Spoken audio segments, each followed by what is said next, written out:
Brad Williams, Excel Prime. We're going to count the unique product ID in a list. The product ID greater than 0. Is 3 greater than 0? Yes, it's true. All we're asking now is true and false. Is 3 greater than 0? Yeah, 1.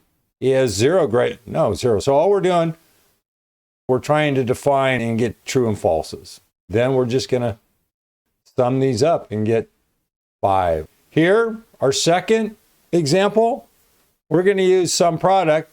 Sum product, what does sum product do? Multiplies arrays of numbers and sums the resultant array. COUNTIF, 1 divided by, well, here's an example. Here's an example broken down. If we look at COUNTIF, B5 kind of looks exactly like our previous example, but we're doing a COUNTIF. COUNTIF, notice there's going to be duplicates because we're just counting repeatedly the same thing.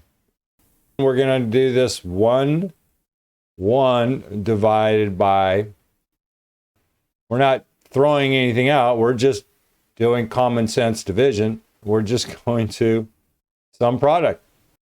Clearly limited, but you get the job done. And then for those of you who have newer versions of Excel, you make life really simple. Use the unique function.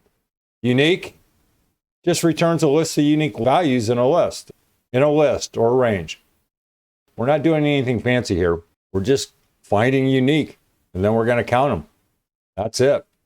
We're going to look at this list here, hit F9. We're just going to count anything that's unique.